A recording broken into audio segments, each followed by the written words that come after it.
Hi there people, how's it going? This is Cross the Rubicon channel. Something different approach on my video. From the usual walking through the woods, walking down the street, wherever. I thought I'd just sit down and just have a chat, like I'm having a chat to you personally. New Zealand.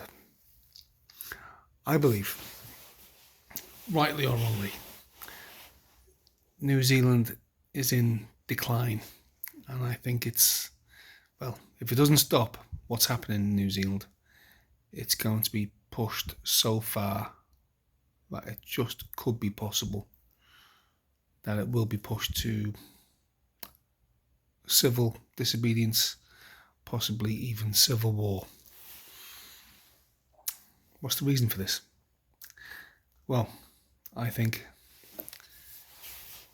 political interference from outside entities like the United Nations, WEF, WHO, are causing huge division in New Zealand. New Zealand's a small country, population of 5 million. It's bigger than the UK. I think it's about 10% bigger than the UK geographically, but 5 million people. It's a pushover for huge organisations like the United Nations and the WEF and big multi-billionaire psychopaths. And the politicians of New Zealand are, I believe, quislings. I think they're cowards, and I think they're venal. They're very venal, and they have been for many, many decades. Both sides, Labour and National, both as bad as each other. And I believe they've been corrupted by huge money that they've given out by the taxpayers of New Zealand, and they've took huge kickbacks back, making them very wealthy indeed. To make it simple, they give $500 million to certain special interest groups in New Zealand, and they get 20-30 million back. It's not hard to work out. Secret bank accounts, Cayman Islands, Swiss bank accounts, who knows? But I believe this has been happening, and I think it's getting worse. It's just gotten much worse over the past few years. As you know, as most of you can tell by my accent, I'm from the UK originally, but I've been 22 years in New Zealand, and I've watched it unfold with my own eyes. And sometimes I just wonder why aren't there many other New Zealanders who are born and bred in New Zealand that go back generations? Why aren't they saying anything? Why is it me? Why do I have to say what I'm saying? Okay, there is exceptions, like, well, right at this very minute, the man of the moment is Julian Batchelor. And you got myself, you got Terry O'Pines, and there's a few others saying it, but there's not many.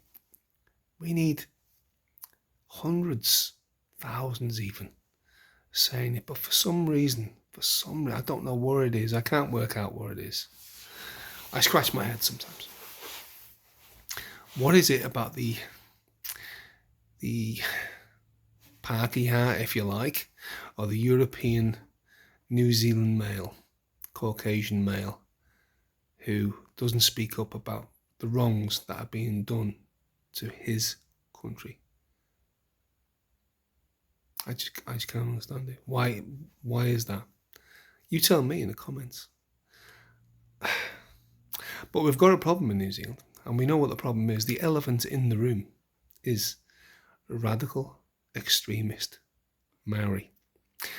And yes, I go on about Maori, and I get people telling me all the time, oh, you're having a go at Maori all the time. I'm not having a go at Maori all the time. It's not specifically Maori. It's Maori radicals and Maori elites who are extremists. I have a go at the radicals who want special privilege. That's who I have a go at. Any Maori that doesn't want to be given special privilege and wants the same rights as everybody else, They're not a problem. But as soon as a Maori says to me or anybody else, or should I say part Maori, because let's face it, they're all part Maori. But as soon as they say, I want special privilege or special rights over everybody else, then I've got a problem with that, a big problem with that, because it should not be happening. And these radical extremists of academia in our universities, even white academics as well, and these extremists in government like Runaway, and Debbie Packer and Willie Jackson and JT and many more, they are ripping New Zealand apart. They're ripping it apart. They are causing huge division. Not to mention what Jacinda Ardern did and what John Key did, and many, many others. They've been doing it for a long, long, long time, and this is where they are. They've relied, in fact, they've relied on the apathy, the lethargy, the vacuous torpor of the nation of New Zealand not to say anything.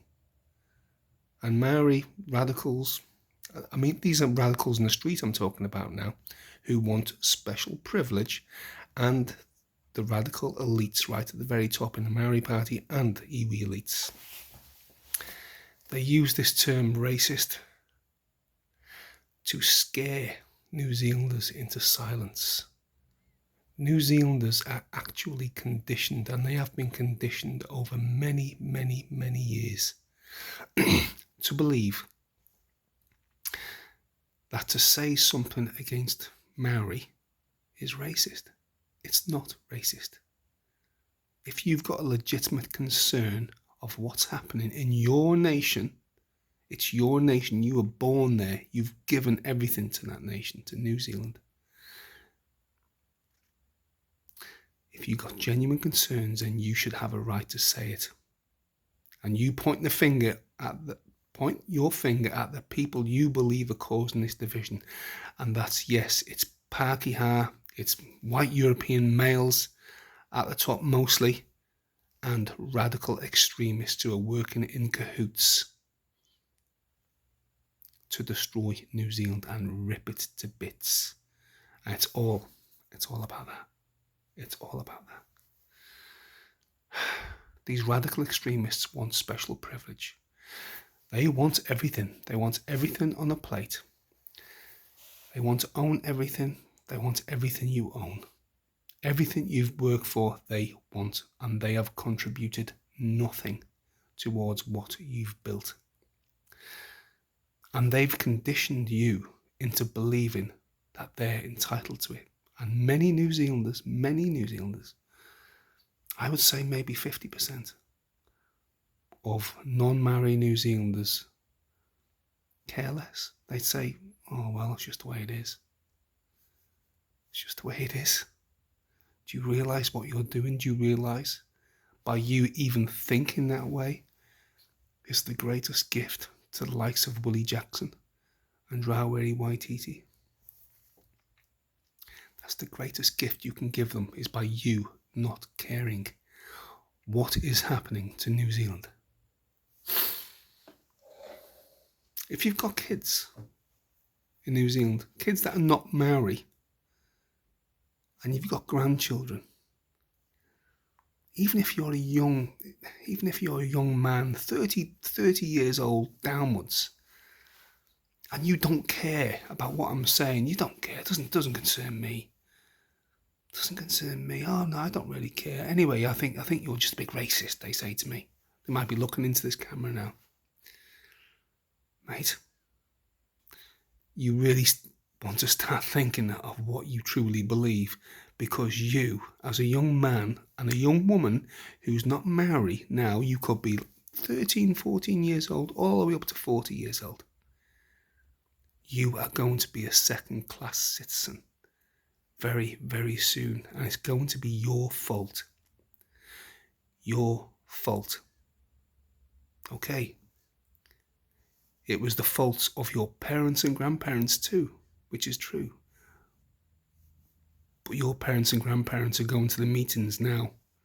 They're the ones The pennies finally dropped, and now they're going to the meetings of Julian Batchelor up and down the country.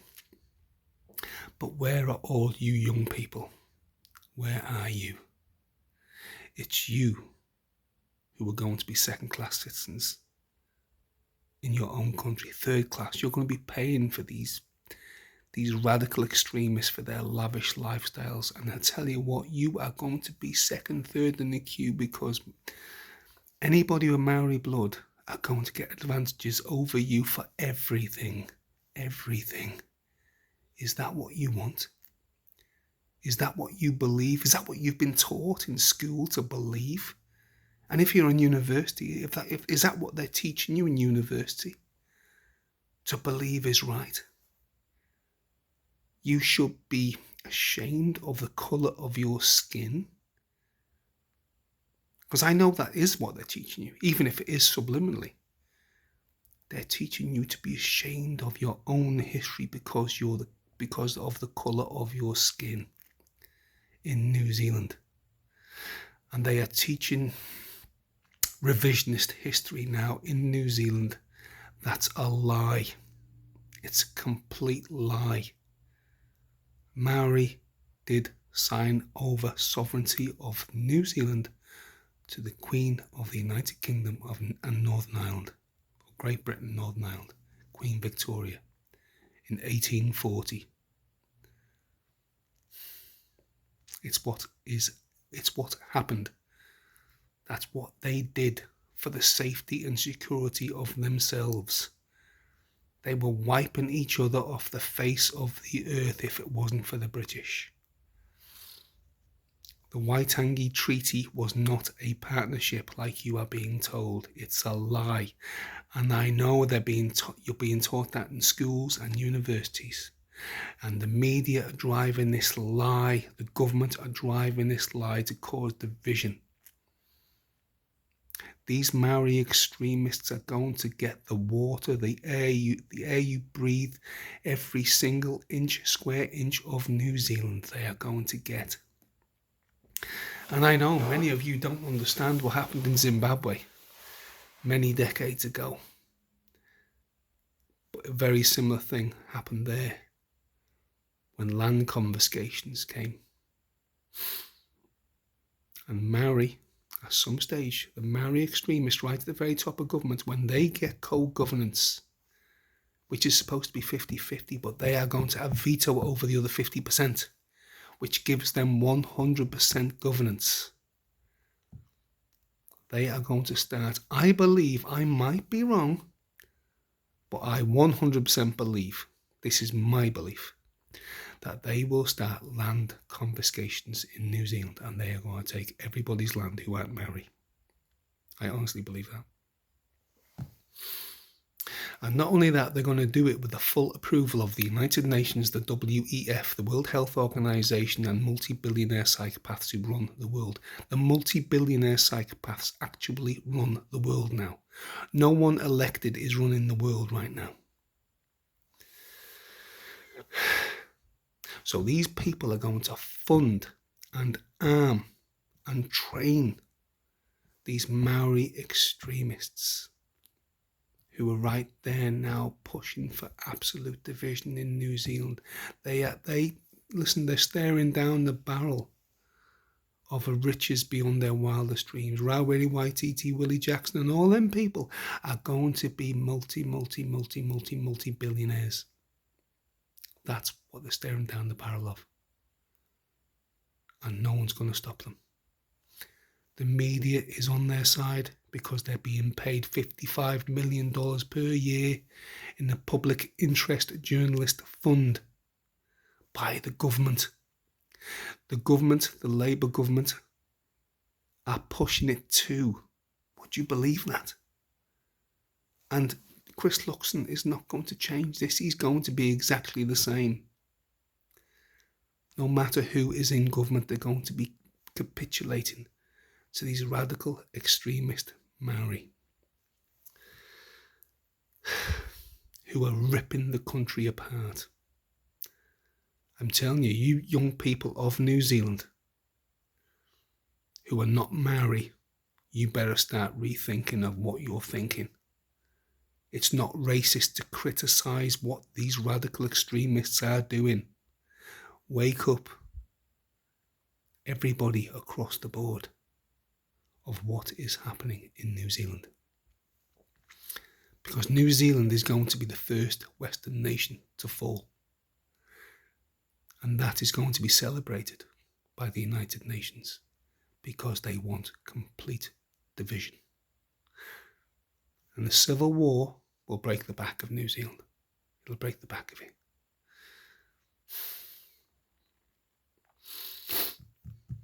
I think I've said enough. But listen, New Zealanders, people go on about me saying stuff about Maori, but I've been saying it for years and I've been saying it for a reason. I don't do this for fun. I've lost everything. I don't do this for fun.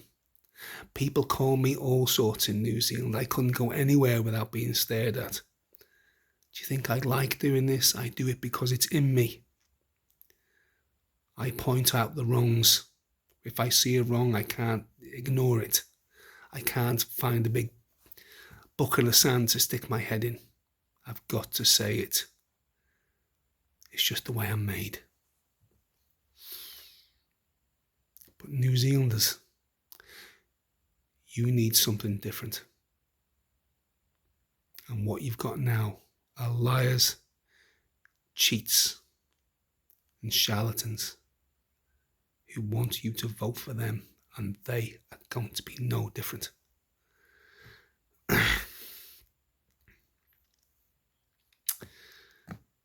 Okay, I think I've said enough. I'm going to try and do one of these maybe once a week. Tell me what you think in the comments. Wake up, New Zealand, that's all I can say. This is Cross the Rubicon. Please like, leave a comment, subscribe to my channel, share this video everywhere. See you later.